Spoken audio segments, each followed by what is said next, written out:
Hello, listeners. This is Kat, and welcome back to Put Your Hands Up Podfics.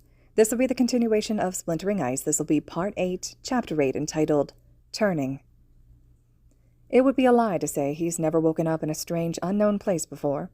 It's actually rather embarrassing how common it is. How regularly he wakes up in a recovery girl's office or the hospital. Half the time he's even able to recognize his environment immediately. A random building in the middle of a mountain is a bit of a surprise, though. He wouldn't have guessed that one had he been given the chance. As it were, though, Aizawa-sensei and All Might didn't give him much time to actually realize where he was, much less think up any questions that would pertain to that. As soon as his two teachers realized he was aware enough to process and answer questions, they went into a long spiel that mostly consisted of All Might's nervous ramblings, followed by cut-ins by Aizawa. He'd be lying if he said he followed everything that was said, that he completely understood the explanation by the two men, but frankly, he spent half of that time dazedly staring at the barely glowing embers in the fireplace. He doesn't remember much. The villain from before, of course. They were in the middle of the exercise. Him, Kachan, Hagakure, Ida, Suchan, and Shoti had all been in the area, despite being in two different groups. They had been navigating their way to Present Mike's base, racing there. But then the stranger that ended up being a villain had jumped out of the snow and trees, and they fought. And at some point, Mike-sensei had showed up and helped, and both of their groups were working together. But it ultimately didn't matter. Any damage they caused was immediately shot back at them, and as time went on, more and more damage began accumulating on themselves instead. So when the villain went to attack a distracted Ida, Izuku had taken the opportunity to lure the villain away with the hopes of losing him somewhere in the wooded area of the mountain.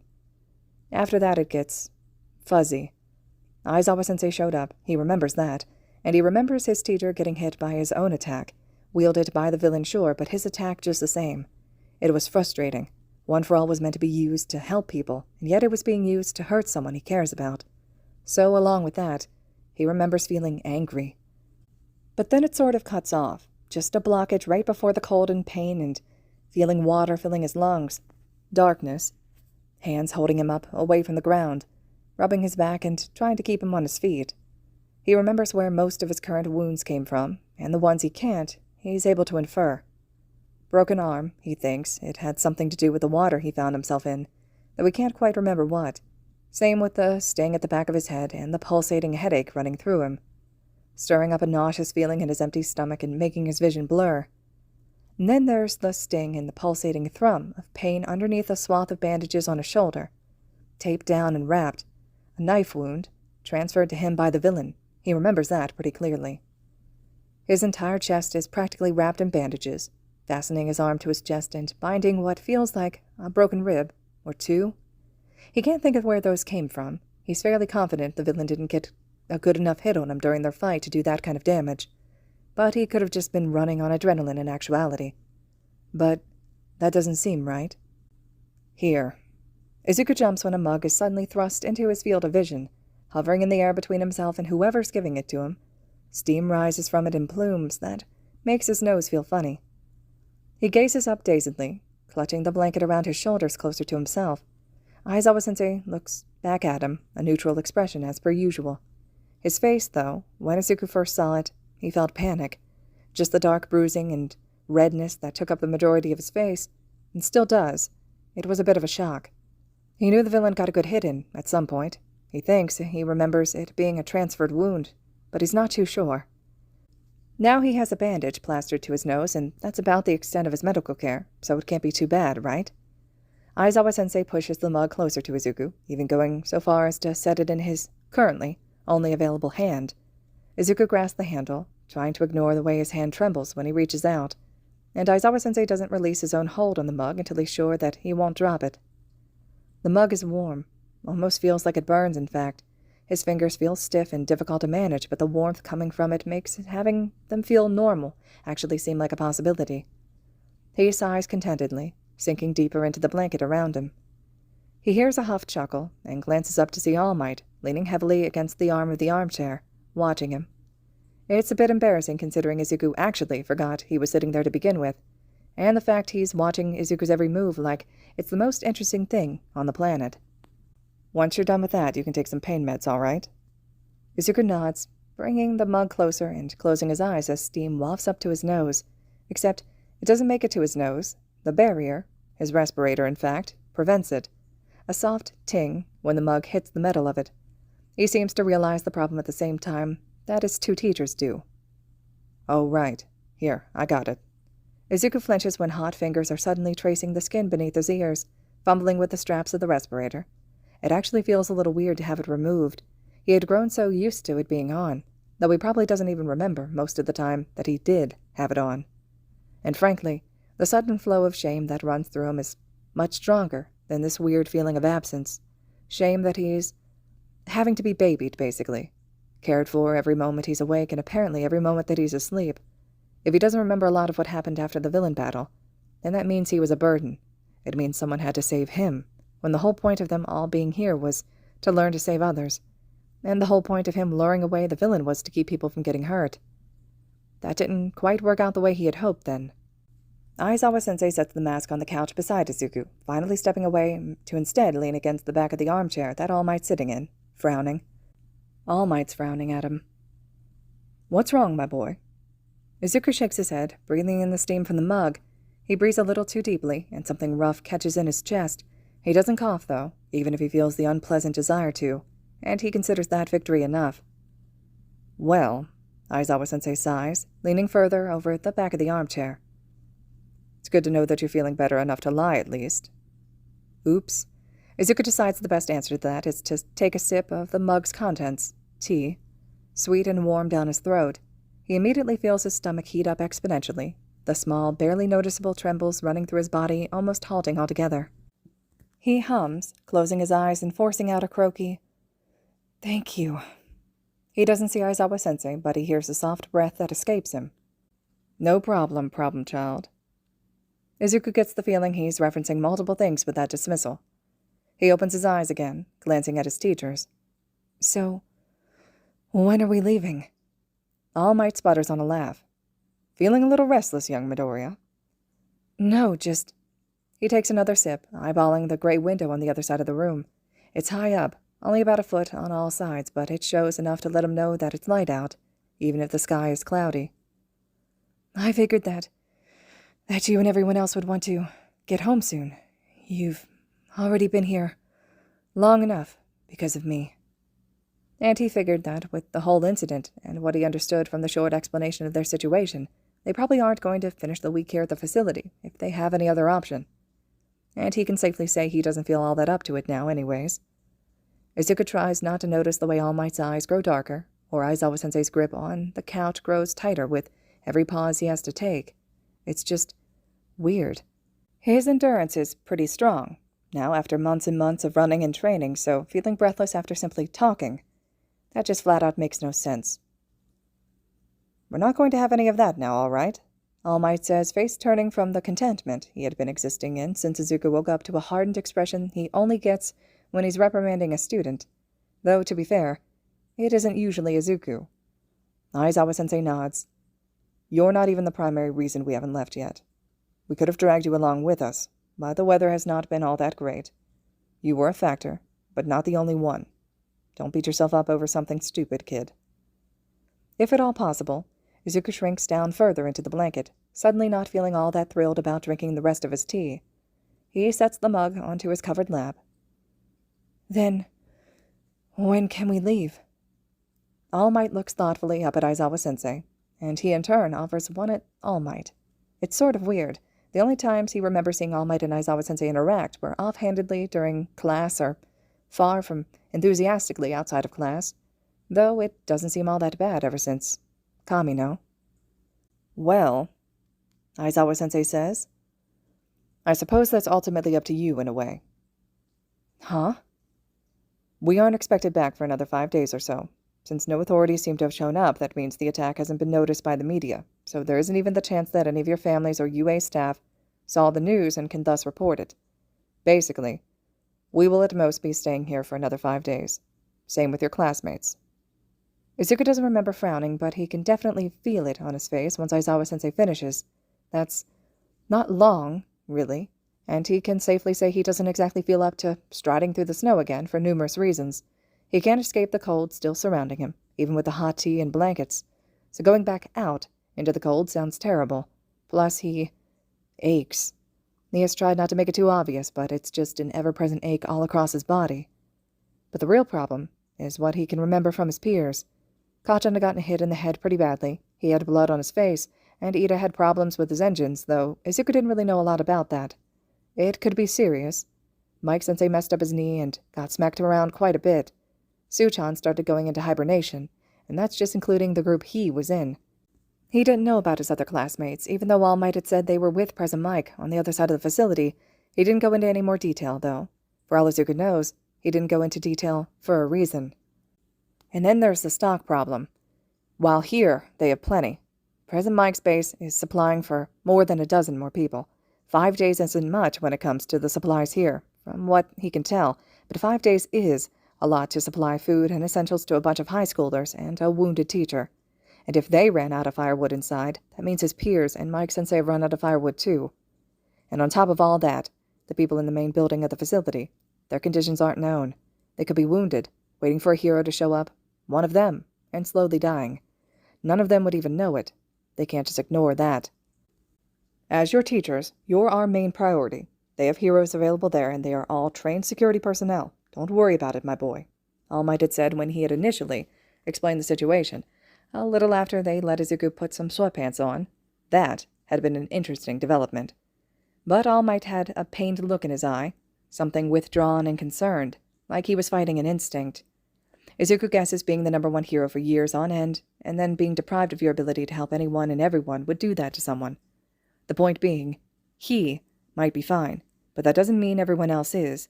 5 days could potentially be too long. In all honesty, I'd prefer that. To wait, that is. Izuku stares at Aizawa-sensei. Really? His teacher nods, running a hand through his hair. All Might initially thought we should try to trek our way to where a signal is, but knowing that everyone else with Mike is safe, and your, well, condition, I think it'd be for the best. What we're basically saying is you don't need to stress yourself, my boy. We know how you are. All Might winks at him, moving forward to lean his elbows against his knees. It'll be best if you can focus on your recovery first and foremost. We can take it from there. Izuku suddenly feels rather small. Not in a bad way, really. It's nice having teachers that, well, think of him, of what's best for him. And obviously, Izuku knew that All Might and Aizawa-sensei were both like that in their own ways, but it's still a little jarring considering the teachers he had for years before now. They weren't exactly the most attentive people when it came to some quirkless kid. Ironic, since they all saw him as super fragile, in a pitying sort of way. This, though, this makes him feel warmer. He swallows thickly and nods once. Okay. Good. Aizawa-sensei pushes off the armchair, crossing the distance over to Izuku. Now, finish that so you can take these. He sets 2 white pills on the blanket beside Izuku's respirator, ibuprofen. When Izuku looks up at him, he finds a knowing glint in his teacher's eyes. Izuku pulls the mug closer, taking another sip, then another, and another, forcing himself to drink so that he can take the painkillers. Go slow now, All Might warns with humor lighting up his voice. Aizawa-sensei grunts, moving away, seemingly to head back into the kitchen. Yeah, the last thing we need is you getting sick. The painkillers were apparently something a little stronger than ibuprofen because Izuku finds himself waking up hours later, not quite knowing when he actually fell asleep. His eyes have gunk in the corner of them, stinging slightly, a gross taste in his mouth. A heavy feeling has settled over him, a warmness to his core and a strange rattle that irritates his chest every time he inhales. It's not too bad, but it makes him feel like coughing, so he does. But once he does, he can't manage to stop, hacking and gasping into the arm of the couch, trying to get his arm under him, trying to get his other arm to rip free of the bandages plastering it to his bound chest to help the endeavor. Whoa, young Midoriya, calm down, someone says above him, and he knows that he's supposed to know who it is, but his brain's too occupied, too focused on getting whatever's in his lungs out so he can breathe properly. It's all right, here. An arm snakes underneath his armpit and around his back, suddenly pulling him up into a semi-sitting position. It does make it easier, funnily enough. Breaths evening out, even as vertigo slams into him with alarming force. His eyes roll up into his head, and he hears a sudden, startled cry above him. He doesn't faint, though, not yet, just leans heavily into the warm body, still holding him upright. The body's actually cold. cool to the touch on the uncovered parts of his torso. Bodies are supposed to be warm, so that doesn't make sense. There's still a heaviness in his chest and a strange wispy feeling each time he inhales. That's why it's more of a miracle when he catches the subtle glint of metal on the floor beside the couch. The person holding him up is speaking again, but it doesn't seem to be directed at him, so he doesn't feel bad for ignoring it and instead focusing all his waning energy on snatching up the metal item. He leans forward, letting gravity take the lead. He almost slips out of whoever's holding him up's grasp, though, the floor coming quickly towards him, but the body keeps him seated, with 2 arms locked around his torso now instead of 1. More voices, more whispers. A hand comes out of nowhere, moving into his line of sight and snatching up the metal item. The name of it, it's part of his hero costume, but it's difficult to remember now for some reason. A lot of things are difficult to remember. But he knows it's important. He knows it'll make him feel better. Please. He forces out a puff of air that leaves him breathless and shaking. I need it. Please. He doesn't catch if there's a response, only feels the bare sensation of someone grabbing a hold of his chin and pressing whatever the metal thing is to his face, hooking it behind his ears. He only feels that gentle touch and feels the sudden relief of oxygen flowing into his lungs before he's out again.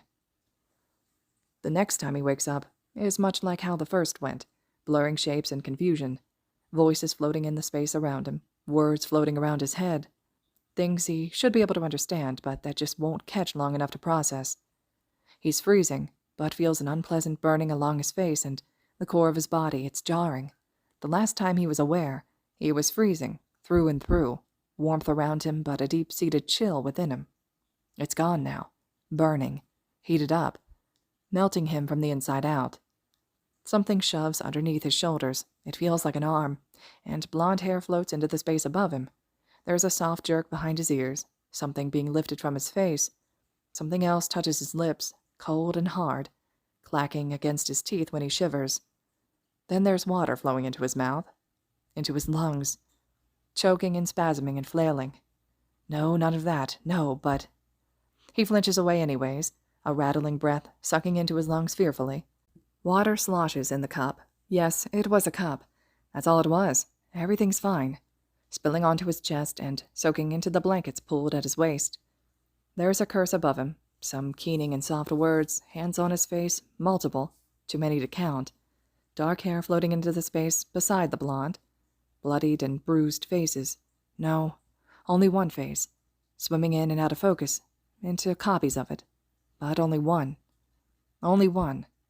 His chest feels like there's someone sitting on him, someone heavy and heavy, just really, really heavy. The thing is being pressed against his lips again. Water. It's a cup, he thinks. Just a cup. Nothing scary about a cup. He drinks because his body tells him that he needs to. No other reason. He thinks the voices around him are asking him to, but they could really be saying anything at this point. The cup is pulled away, the other thing being pressed to his face again, hooked behind his ears. He feels like he's been through this before, probably a few times. Doesn't remember why or what it is, or why he needs it, but he does. He's sat down then, laying against a soft and squishy cushion pillow. Eyes as heavy as whoever is sitting on his chest. They should get off of him. Something cold and damp is pressed to his forehead. He shivers, staring vacantly up at the ceiling, at the blue eyes and the dark eyes looking down at him. He fades again. He wakes up a few more times, all of them blending together into something incoherent. At some point he can feel an electricity running up and down his body, green stripes of energy forcing the blanket off of him and pushing him up to his feet. His heart is hammering against his throbbing ribcage, something primal and fearful plaguing his thoughts, screams of danger, danger, danger going off in his head, even if he doesn't know what the danger is. It lasts just long enough to see startled blue eyes and feel some type of cloth wrap around his upper body, enough to keep him from jumping away. He doesn't know if he'd be able to anyways. The energy fades then, lightning ceasing and his knees giving out, legs folding up underneath him. He's out again before he hits the floor. If he hits the floor. The hands that grab him this last time have a purpose. They're far different from all the other ones. All the ones with gentle touches and uncertainty plaguing the air around him. Fear. It was fear he could sense. From himself, from whoever was in this strange room with him. These hands pull him up immediately, forcing something over his head and onto his torso. A shirt, loose and black. He's able to tell that just enough. There's also black in front of him, on the person forcing him up. He's seen them before. They're black hair. Yeah, he knows them. He knows them. The other man stands off at the other end of the couch, something clutched in his hands being held up to his ear, talking to someone. Cloth is suddenly wrapped around Izuku's back, his arm being yanked and maneuvered against his will into the sleeve. A coat, he thinks, also big and baggy and warm. It's buttoned and zipped in front of him, his other arm left alone underneath the shirt and coat. He can't quite remember what's wrong with that other arm, why he can't use it. It's foggy. He hums, closing his eyes again, but he's shaken slightly, strong hands gripping his shoulders and pulling him so his legs hang off the couch. Then the dark-haired man is forcing something onto his feet, hurriedly, gently, but not coddling. He's never liked being coddled, he thinks. The blanket that's been around him since forever is hurriedly wrapped around his shoulders, something else being forced onto his head, over his ears, and pushing his wild hair down against his scalp. It's soft and warm, and Izuku sighs when it's all said and done. Then he's being scooped up, arms under his knees and behind his back, being lifted into the air, only a tiny yelp escaping him before vertigo hits. He only sees the set jaw of a pale face and focused gleam of eyes above him before his vision blacks out, a simple string of words invading his senses for the first time in forever. Let's go, problem child. All right, listeners, this concludes Chapter 8 of Splintering Ice. Chapter 9 will be next. I hope you all are still enjoying this fic, and let me know your thoughts and reactions to everything so far. As always, thank you so much for listening.